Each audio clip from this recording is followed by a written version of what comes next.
Friday seminar for the year. But it's a good one.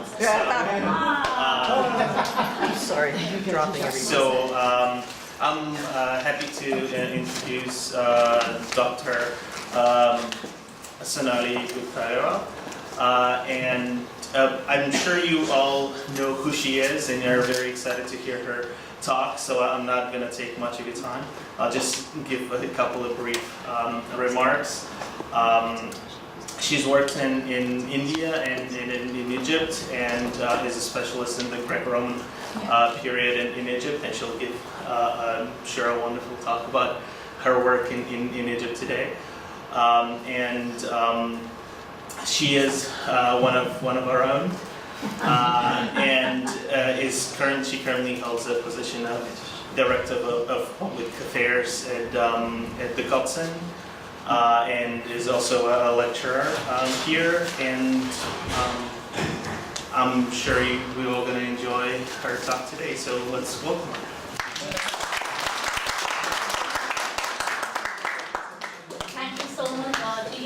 I'm a little nervous today. I have given this talk elsewhere as well, but I think coming back to your alma mater and giving a talk in front of your professors is a different feeling. And I hope all of you have go through that feeling once at least. So without much ado, let me start with my talk. It's Keepers of Tradition, Harbingers of Change. This topic really interests me, the topic of cultural transmission and what it means to transfer knowledge from one generation to the other. It can be crafts, it can be anything for that matter. Personally speaking, I was educated in India, and the way learning and teaching occurred was so very different. And to me, that was where I took my grad studies into account in terms of when I was in India. Our professors used to tell us, study like this. We couldn't question what they said. We were to consider it as the gospel truth, and we couldn't really critique. And then I came to the US, and I had to unlearn that.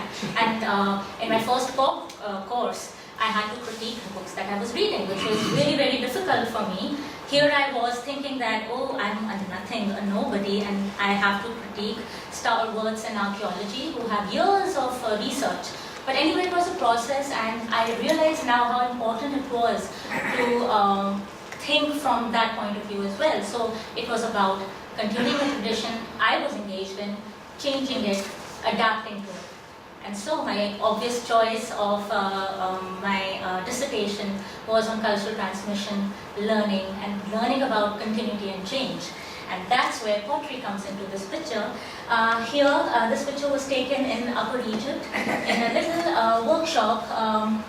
And I find this potter so, it's almost like he's looking at his son, wanting him to follow his footsteps, but his son wanted to join the army. And to me that was upsetting as well, but of course he wanted to carve his own path, but something in this tradition was going to die, and I wanted to know about the potters of the past, how they left their marks in the archaeological record, and how could we find it through an anthropological approach. And that's what I attempted to do in my research. So looking at practice theory, Bourdieu's practice theory, the whole idea of chaîne au trottoir, where anthropologists and archaeologists use it to understand technological operations, and of course ethnoarchaeology. Ethnoarchaeology in particular, a few months back, my own professor, Willeke, who's here, I told her about this article called Provocation, and how provoked I was that it talked about ethnoarchaeology going to hell. And we formed this ethnoarchaeology research group where we talked about why does this author think it should go to hell is because it's not structured, it is not followed properly, and we are attempting to form a particular procedure of doing it so that ethnoarchaeology is not viewed as that way. So I really take help of these theories and approaches into addressing my dissertation on cultural transmission and transfer of knowledge in the Greco-Roman period. So cultural transmission affects learning and consumers affect learning. And I've got the arrows all, I don't know why they're like that, but they're not supposed to be this way. So this arrow should actually be here and that one should be here. So all of these influence the type of learning. Now type of learning can be very rigid or it can be very flexible. Rigidity may lead to standardization, perhaps continuity, and flexibility may lead to variability or change.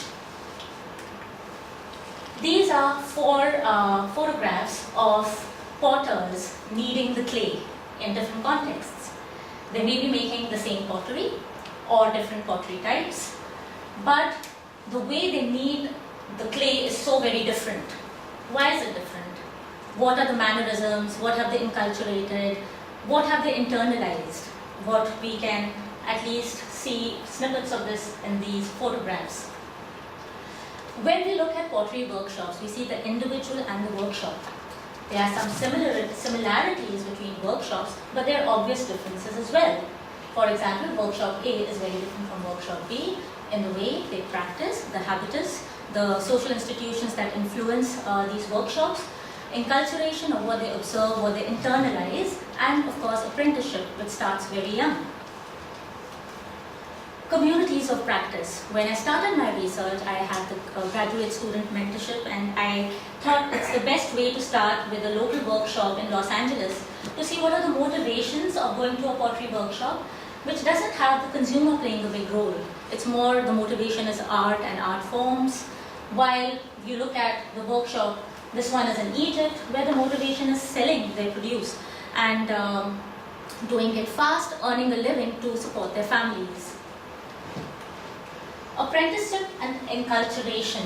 I would look at these little children playing in the workshop with the clay, laughing about, but also enculturating themselves into daily peripheral activities, and which would lead them into becoming good potters as well. As archaeologists, we always try to reach the ideational with evidence that we see in the archaeological record. And the Shane-Oppelcross sequence is quite helpful in the process, where we look at procurement, preparation, finished objects, usage, reuse, and discard.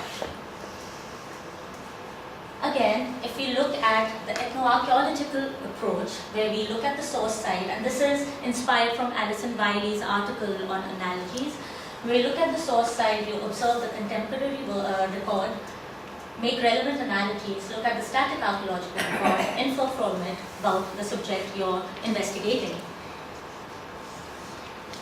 So, to discern communities of potters, my first step was to interview these potters. I wanted to know what contemporary potters think about their world, what they do feel about the role of apprenticeship, communities of practice, their ability to identify the producer of a particular pot that is made, what is the role of the customer in continuity and change. I looked at about 22 workshops in Egypt and India, and this is just the worksheet that I used. In Egypt, I looked at the potters of Fustat, Qom Oshim, Nazla. Then in Upper Egypt, I looked at Dar es Salaam, Sheikh Ali, and Balas. In India, I looked at ones in Rajasthan, so you see this area, this is a desert area, very much like the climate is very much like that we find in Egypt. Chatrikera is another place. Then this is a whole community of potters in southwest India, where there are women potters, and these sites are the Chedamangalam, Karamalur, and Kattapalli. So as an example, I looked at each workshop, describing the description of the workshop area, number of potters, male versus females, number of children in the workshop, male helpers, the repertoire of pots that were made, the origin of raw material, origin of water, the kilns, and the fuel. And I did that for all 22 workshops. The salient points that I learned from these interviews of potters was that learning and teaching happen in a workshop in a social context. Learning is through observation and practice. Potters making similar vessels. Again, I have to specify that my whole research was on pots that are similarly typed. They're not different, but they all look the same. So potters making similar vessels share similar stages of pottery manufacturing, but different actions and processes within the main stages of manufacturing, specific to a workshop tradition. So overall, when you see the main stages, they look very similar, but the actions and processes within those stages are different. So the secrets of these actions and processes are disseminated to potters working within the workshops, and they're very, very protective about these secrets. They do not want to convey it to others. There's a very, very important thing that they talk about: identity. They say it's us versus them. There's a visible, when we look at potters, we say, oh, they're all potters. But within the workshops, they are very particular about their identities. They're strict about vessels' dimensions. They are taught the technique and the range of acceptable dimensions of a particular vessel through constant practice. And oftentimes, I've seen potters hitting the children with the sticks if they're not making the right vessel. And I would just ask them, why do you do that? They said, well, they have to learn. And if they don't learn, they won't be able to make the perfect pot. And what is the perfect pot? Well, you have to be a potter to know that. So the rim, according to them, is the signature of their pot. They practiced and worked closely together so they're able to find the signature of the pot. And I do have to tell you that I felt utterly stupid once asking them, how do you know which pot is yours? They look the same to me. And they would say, how do you know what signature is yours? How many Sonalis are there? I said, oh, on Facebook there are about 176.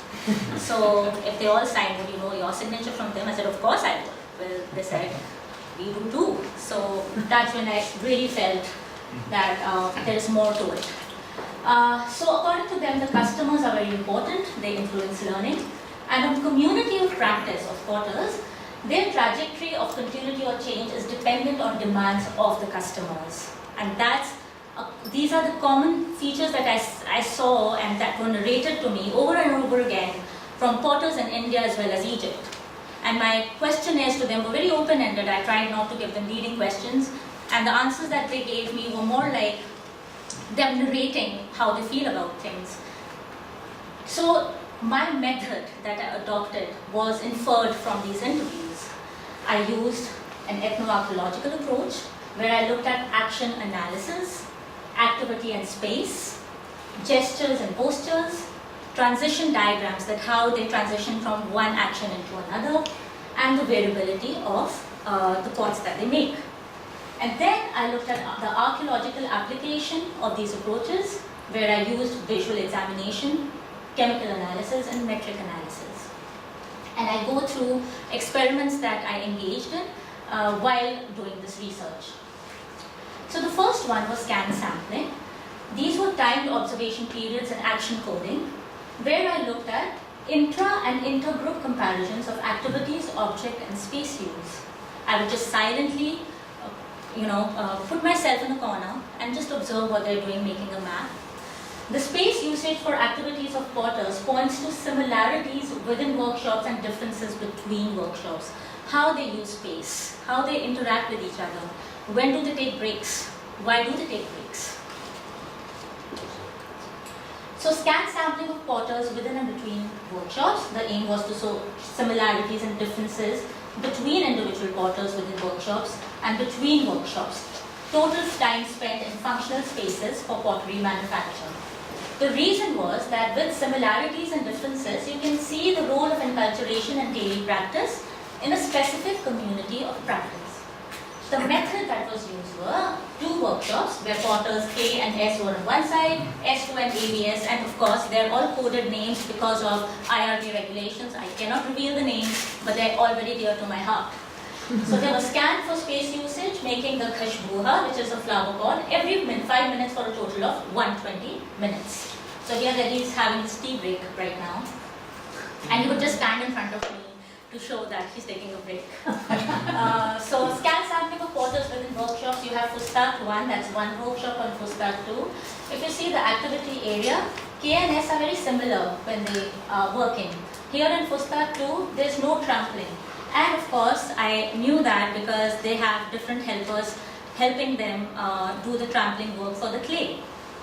And I asked them that, has this always been the case? They said yes. In our workshop, in our lineage, there's always somebody else trampling. We do not trample. The potters don't do that. While in this workshop, the potters are trampling, they are using the wheel, and they're also engaging in drawing. Gesture and posture. I wanted to use video footage in order to understand whether qualitative micro variables that we oftentimes, in just looking at them, we overlook them, but if there is a way to capture them and find patterns in it. That's me, as you can see. That's my grandmother, and that's little Sonali. This is back in the day, maybe 1980, when I was about 5 years old. This gesture was used by my grandmother, and it's used by my entire maternal side. And it's always a stage where there's something sad happening in the family, and automatically, all my maternal side, they kind of engage in this action. I noticed it because somebody pointed it out to me. And again, Facebook is such a good forum to understand these things. A distant cousin of mine, about 2 months ago, also had a similar picture, and she says, "Oh my God, it runs in the family." And I said, "Yes, I should send you the page of my dissertation where I mentioned this." So what does it tell us? Similarities within workshops and differences between workshops while manufacturing similar vessels. So if I look at gestures and movements, maybe I'll be able to find what is similar in their actions, what is different in their actions. Are they from the same workshop or from different workshops? And I use this video annotation tool, which is used by behavioral scientists. I adapted it to my use. This is how I used it. This is a coding session in progress. And here you see the video, and I adapted it to the activities, and then after that I transferred all this data into a statistical program to understand patterning. This is another specification editor, how I use this, and all the various, for example, legs, straight leg, cross leg, right leg, folded leg, grounded, straight and cross leg, one leg straight. That was a lot of observation going into each and every mode of comparing all these potters. So if you see body posture here, this potter and this potter, we see SB and NB. SB stands, they sit, they bend, but the lifting and kneeling is done by only this potter and not this one. They're both from the same village. So they are the only two potters in the village, and they exhibit these patterns. Now, according to the potters, when I say absolute percentage for total body postures, the absolute percentage, they say that they're not concerned in how quickly a pot is made. They say that age is related to that, work pressure is related to that. But the actions that they engage in making a pot is what is important. How many times do they use the left hand versus the right hand versus the fingers? How do they use the body postures? So that's how I quantified this. And of course, women are also a part of this. They are never involved in turning the wheel. These are Indian potters, because I learned through, again, this ethno-archaeological approach that the wheel is gendered. So the wheel is female, only the male can touch it. The female cannot. The female can also only help in ancillary work. I did action analysis of 2 Egyptian potters from the same workshops to show similarities and differences between E and M2. Here they were making the defier. It's a heater which is exported to the Netherlands. The technique that they use is hammer and anvil, and also they use a wheel at a later stage. I'm not going to play the video clips because of the paucity of time, but if you want it, I can send it to you. So here, hand usage, you see E and M2, they're exhibiting these traits, but M2 doesn't use his right hand. And I asked him, I said, "You don't use your right hand at all. Why is that?" And I realized that he was actually left-handed. So you have to be very careful also what, you really have to talk to them about it as well. This is another absolute percentage for total activities of them all, and you can see how much time they spent talking. E is more serious about his work, while M2 engages, in conversations. He listens more, he talks more, and they place the vessel round about the same time, same number, the percentage is similar. Okay, Next comes transition diagrams. So the aim for this was subtle gestures, to look at subtle gestures, bodily movements and tool usage transitions during manufacture. Now, if gestures, bodily movements and tool usage transition for potters are similar, they belong to the same workshop. If the markers left on such vessels would be similar. So if you look at the tool usage schema for SR and SA, they are very similar. But the tool usage schema for potter O is different because this person belongs to a different workshop.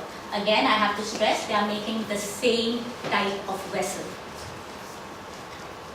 Here again, you see the way the hammers are laid out here. The transitions between actions, they enhance the inventory of similarities and dissimilarities of individuals and aid in discerning association with different workshops. So shared similarities tell us that they are more enculturated, daily practice and observation from within one workshop. And also, like, if you even see if they're making the same pot, the way they use the tools, the order they use the tools is also different. Again, bringing forth the point that the main stages may be same, but the production actions and processes are a little different.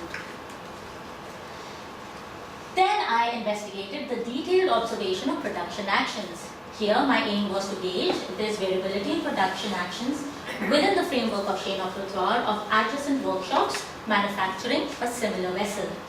The reason was that stages of manufacturing of similar vessels in different workshops may be identical. Could it suggest standardization across workshops?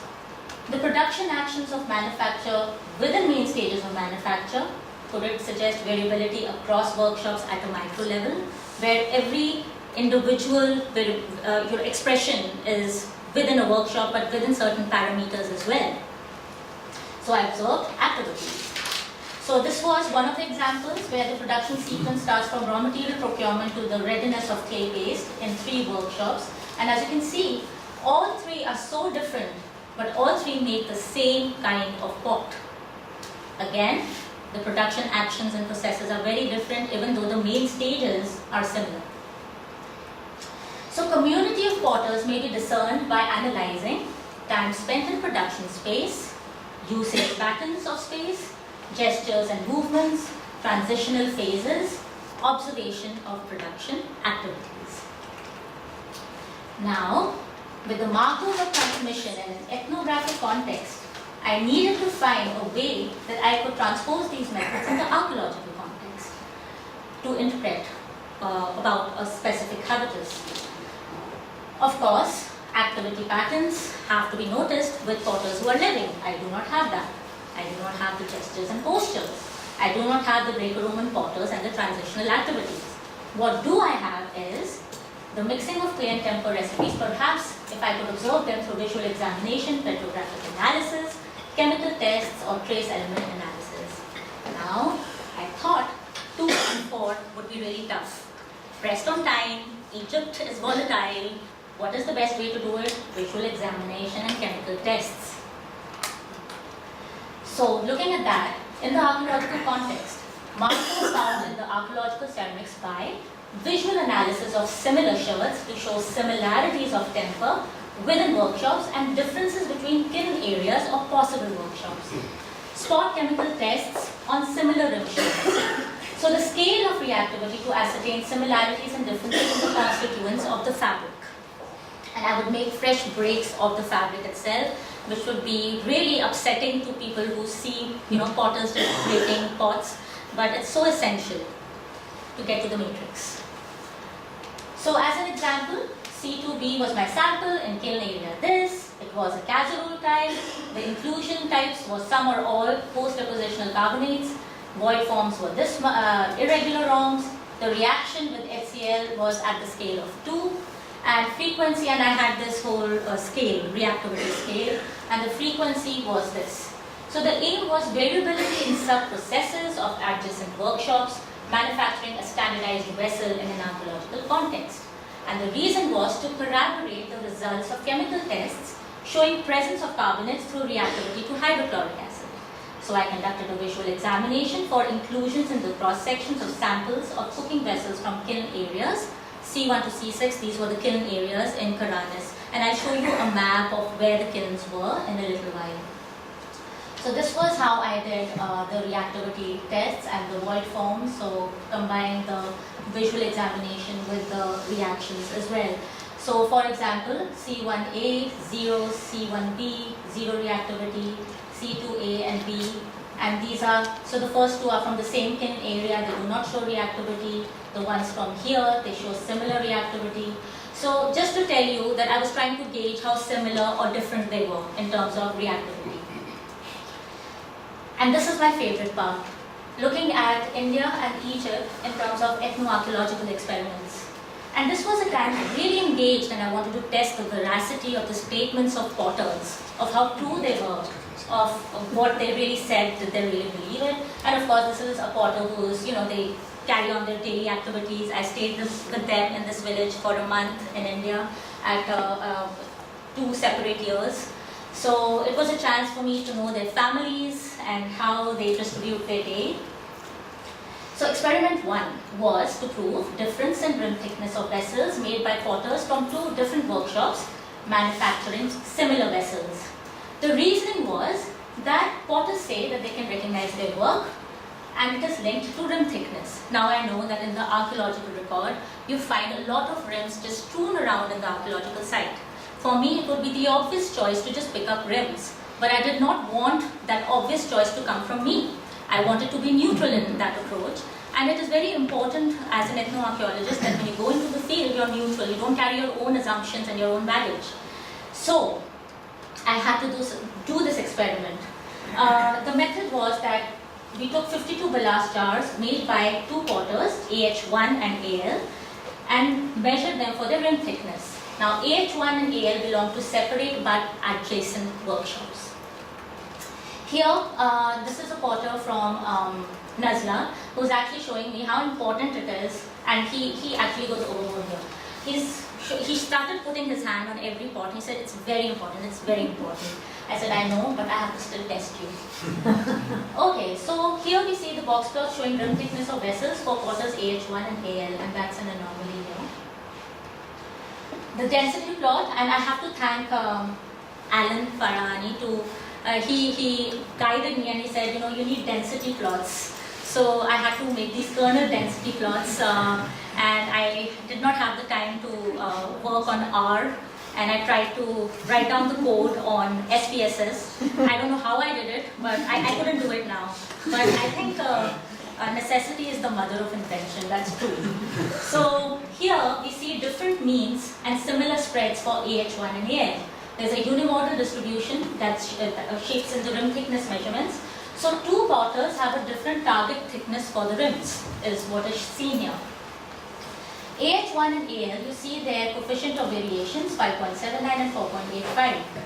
Now, this tells us that vessels that appear similar in form have a difference. So they all look like that, but they're different. Potters have a basis of stating that they can identify the vessels from others. So they're not lying. They are actually right about it. Experiment 2. Without measuring aids, I wanted to see their ability to visually identify their own vessels from similar rim sherds, including those made by other potters. So what did I do? Broken rims of similar ballast jars were collected. We did 2 tests. One was a double blind test, and the, one was where I picked up rims. We wanted to attest that the rim indeed is the dimension forming the basis of identification, because they say full pots and rims are the indicators. But in the archaeological record, we don't always find full pots. Rims are more present in abundance. So to be able to replicate these results in the archaeological context, where broken rims of similar vessels are found. So AH1, his son AF, and AL are potters specializing in manufacturing morphologically similar ballast jars. AH1 and his son are related and belong to one workshop, while AL belongs to an adjacent workshop. And here he is, so puzzled that what on earth am I trying to do? So I laid it out with my caliper, numbered them like this, and this is how they look very similar. And then the identifying potter was given these rim numbers, just laid out before them, and these are the results. The time it was incorrect was when AH1 was not familiar with rims, it was picked up from a distant workshop, and AL thought it was made by Potter W. I don't know who W was. And another time, he had a question mark, but they were not familiar with the rim, it was picked up from a distant workshop again. So the ones that were adjacent to him, to these Potters, they were able to identify it easily. But the ones that were very far away, they had no clue where it came from, they were just guessing about that. So Potters can indeed identify makers of vessels by gauging the rim, and the capacity for identification stems from having worked together as a group, enculturation in a specific tradition, and working in a community of practice. And these are, I just love these pictures of the wives of the Potters. They're so colorful, and I just love that. And this is me in Upper Egypt on the roadside measuring away. Experiment 3. When Potters work closely together, similar rim thickness measurements than those not working together. So that tells you about communities of practice as well. So there are two villages, Chedamangalam and Tattapalli, a village in Kerala that specialize in the production of matam. Matam is a vessel where they climb atop trees, take out the coconut sap, ferment it to make something that is intoxicating. So people are very serious about buying matams even today. So O and T work in the workshop at Chedamangalam, and they both, mother and daughter, are related by blood. SG and SR work at the workshop in Tattapalli and are related by marriage. The density plots showing rim thickness of the matam for Potters O, SG, SR and T. So if you see O and T in the purple and the blue line, they are from the same family, while these two are from the different tradition, both of them making the same pot. So this is SG and SR, and these are the pots they are making. So if you look at this, the CVs for them, O and T, their CVs are closer to each other. When CVs are closer to each other, it also shows that they are more standardized, and these are farther away from them. Standard deviations illustrate low rim thickness measurements. Low CV values tell us about increased level of standardization for the vessels. The differences of values between O and T tells us about distinctive individual variability within the workshop. CV values for SG and SR are higher than the values of O and T. It shows that they are less standardized vessels. The reason being SR and SG belong to the Tattapalli workshop, and they are related by marriage. CV values of Tattapalli indicate some variability between the two Potters, but fall within the spectrum of standardization for their workshop. So CV values. Potters belonging to the same workshop may be discerned through closeness of rim thickness. Similarities due to enculturation, daily practice, and following a tradition in specific pottery workshops. The CV values for both O and T, the ones who are related by blood, range of 2 to 5% for rim thickness. Potters are making highly standardized vessels. The minimum CV attainable in manual production is 1.7%. So CV is a better predictor of group affiliation than the means for these data. The combination of mean CVs and the shape of the density curves distinguishes the two workshops. The density curves for O and T are more similar in creating similar kinds of variance compared to SG and SR. Experiment 4. There's just so many experiments. To gauge whether Potters from the same workshop follow a range of variability within standardization. So within standardization, there is variability, but what is that range? Individuals working closely together will exhibit a closer range of variability than individuals who are not. So the method is measure rim thickness of similar vessels or Potters from the same workshop and compare it to similar vessels from different workshops. Here, his name is Baba, and he is in the state of Rajasthan.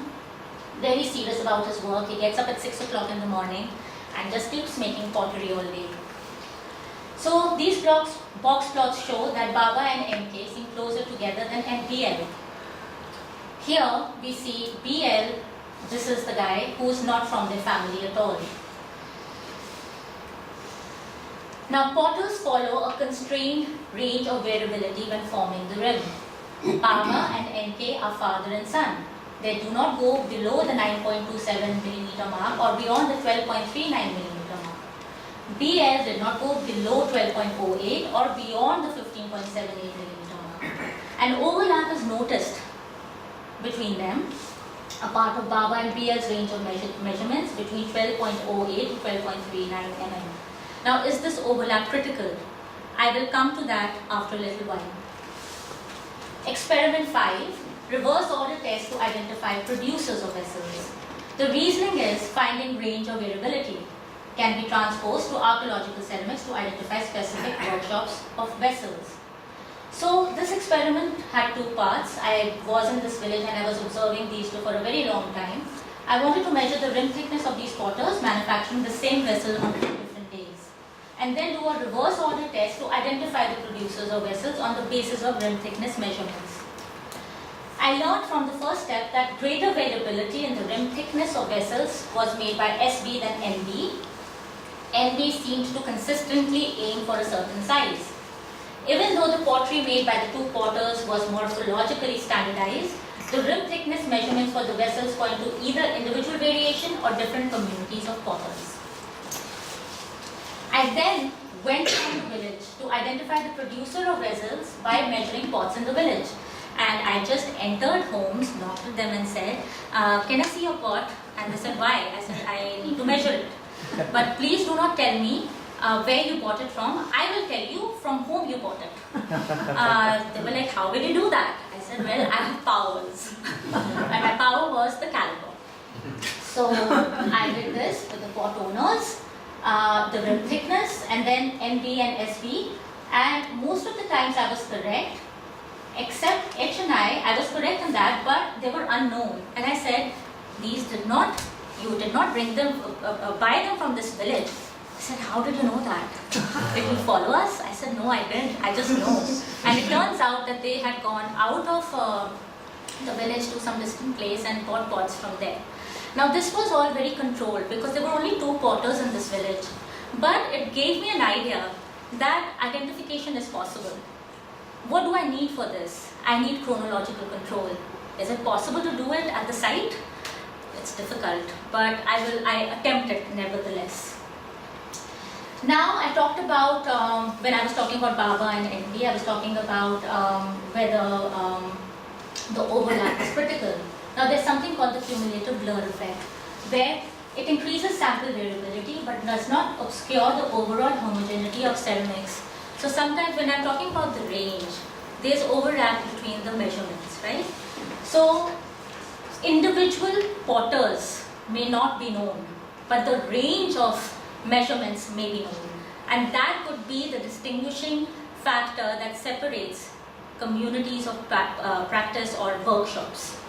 So standardization is a reliable index in the grouping of potters under close spatial and chronological control is what I learned. Otherwise, I was on my journey to separate all these individual potters, which was an impossibility. Then, of course, I flew back to Egypt, the Fayoum, my favorite place on earth. And here, this is our wonderful site, and many of you must have seen, attended lectures relating to Karanis and this big gaping hole in between because of looting and other factors. But anyways, it's a 60-hectare site which was inhabited from the 3rd century BCE to the 6th century. Most of the pottery kilns are along here, I think. Along here, and they're away from the winds, so they're on the periphery of the site, so that the city is safe from the fumes. And most of the pottery workshops, even in present times, take that into consideration. This is a typical view of a kiln that we find in Karanis. Burnt bricks show evidence of high temperatures, and oftentimes you have pieces of pottery jutting in and burnt. They recycled pottery. When we talk about the chain of operations, you see pottery being reused in circumstances such as this as well. These are the kind of pots that we saw. These were the only time I think we found 5 or 6 whole pots, but most of the time they were rim sherds or half of the pot or bits and pieces of the pot. So I focused on rim types which are from the late Roman period. One of them was a casserole, and then cooking pots. And this is how they look, and they're all from the late Roman period, 4th century to early 6th century. And the density plots from type B109 was from kiln C1 and C2. You see this pattern emerging. You see the density plot showing rim thickness of R1 from scale C1 and C2, showing this kind of density plot, and then R21 from scale C1 and C2 again showing this format. It turns out that there's so many graphs associated with this. So forms I learned may be similar and standardized, but there is metric variability within a type. So if you look at this community of practice, within that community of practice, you have variability within that type. Forms may be similar, but metric attributes indicate different schools of practice, which cluster together. So if this is a type A, you have different groupings of type A within that parameter. Metric variability in a specific ceramic type leads to the generation of a different ceramic type eventually with time, where clusters of this get pushed out when they go away from the norm. It could be abrupt change, but it could be gradual change as well, where individual expression is also, individuals express their, the range they adhere to within these parameters, and over time it changes. So if you look at these concentric circles, one represents Karanis, the community of potters of Karanis. Two represents the pottery workshop, which adheres to this community of potters. And then you have the individual potter right here. And so what does this tell us? This tells us that cultural transmission can be understood through archaeological ceramics. Continuity and change are things that are learned through passing on for tradition, how consumers influence, how metric variability can assess how these things are happening at the micro level. This was my journey. It was tough. The pots were heavy, and the calipers, my eyes were, I got some classes just to help me with the strain. I got to drink a lot with my clay cups. Potters became my family. They still give me missed calls and I call them back, or now they just use Facebook Messenger. And it was an amazing journey for me. And I want to thank everyone, and again, I don't know where this picture came from, but the last one, and I can remove that so that You delete it. I can delete it. Put it on. Yeah, let me put it here. And It is a bank. yes. Perfect. So thanks to all of them. And thank you.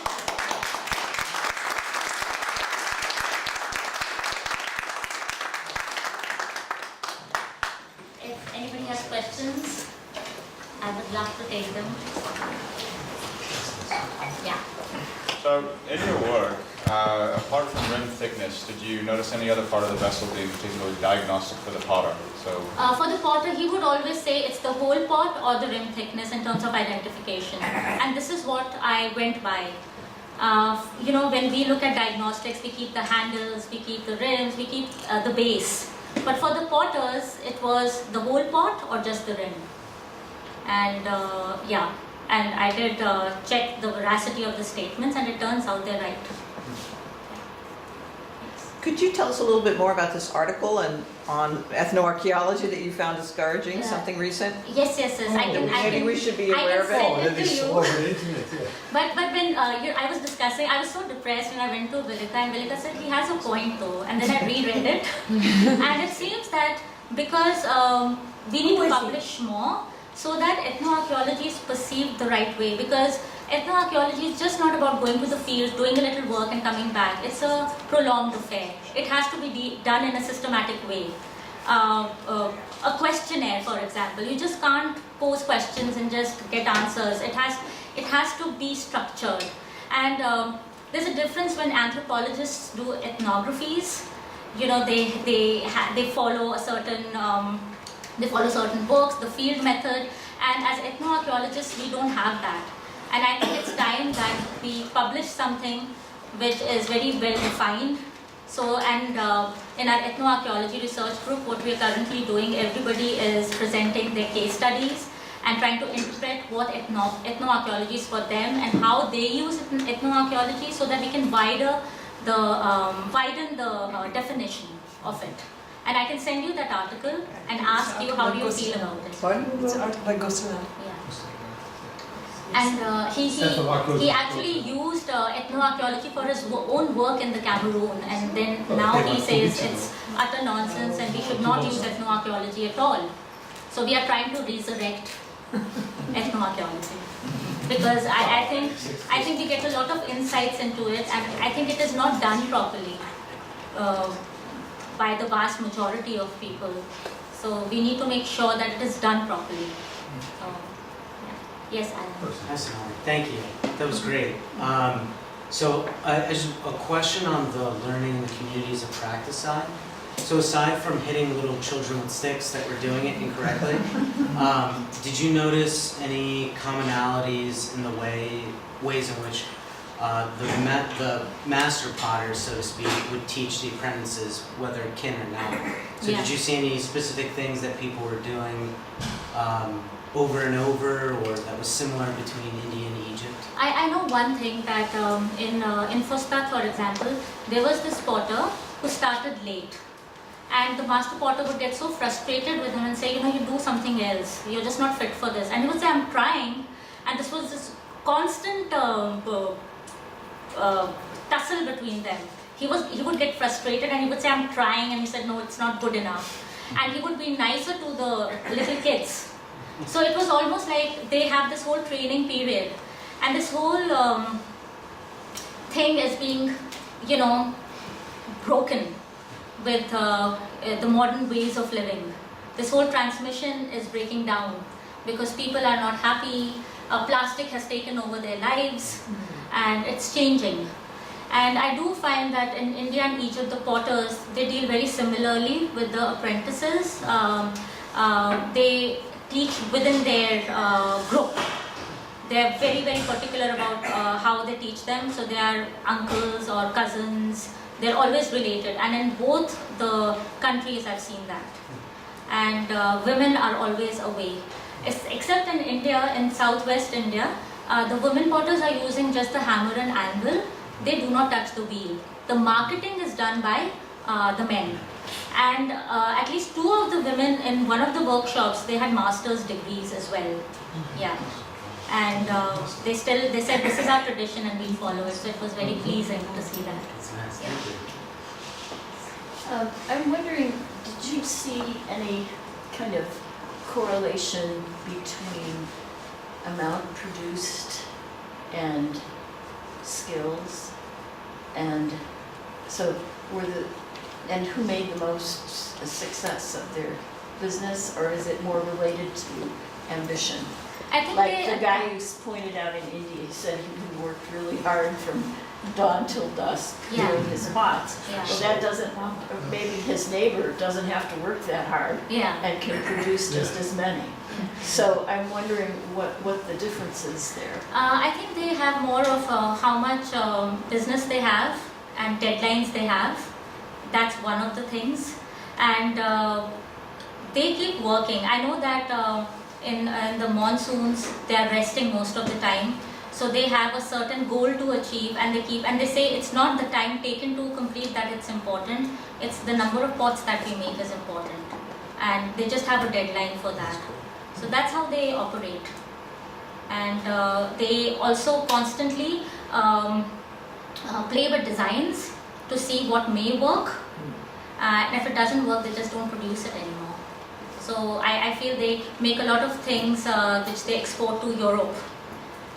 For example, the water heater, I said the fire, they have set people, middlemen who take all this to other countries.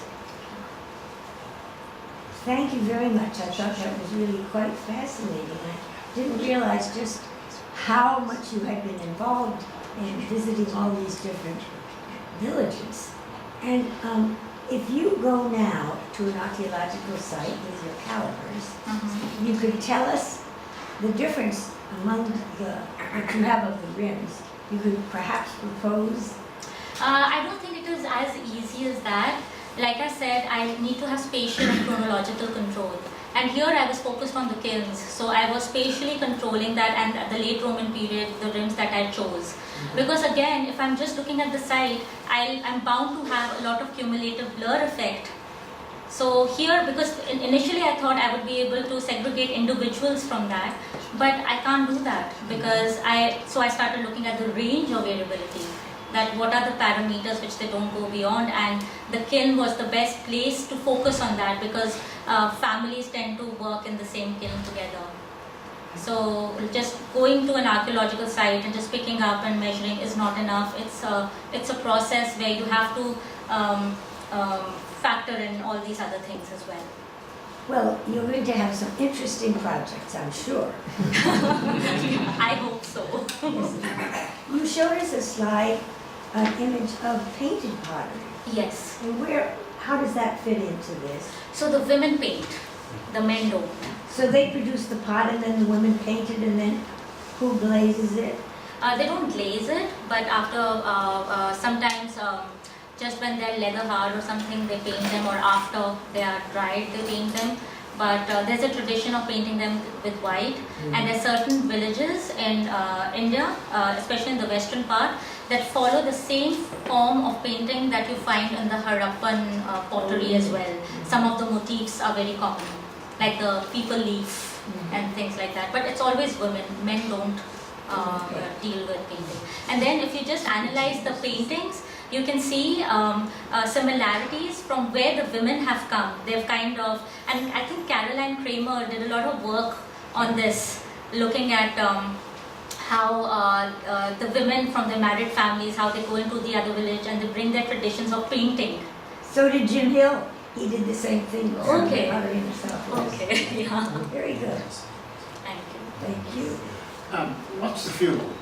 The fuel, it depends from workshop to workshop. So if you go to southwest India, you have coconut fiber. They use that. They use grass also at times. Bamboo? Not bamboo. They don't use bamboo there. So it varies from workshop what is available. For example, in Egypt, we found that they were using olive branches as fuel in the ancient times, but in modern times they're not using that. They're using more brush, and they're getting fibers and things like that. What temperature? Well, you would need at least 1200 degrees, 900 degrees Celsius, 1200 degrees to make this kind of pottery. Yeah, over 900 degrees. But I never used a thermocouple to check the temperature. I didn't do that. Do they use any assistance there or valves or anything, or just straight burning? They do straight burning. They have kilns. I never, during my visits here, I never saw them using. They would change the temperature by blocking something, stoking at times, but I never saw them using bellows or anything like that. Anything else?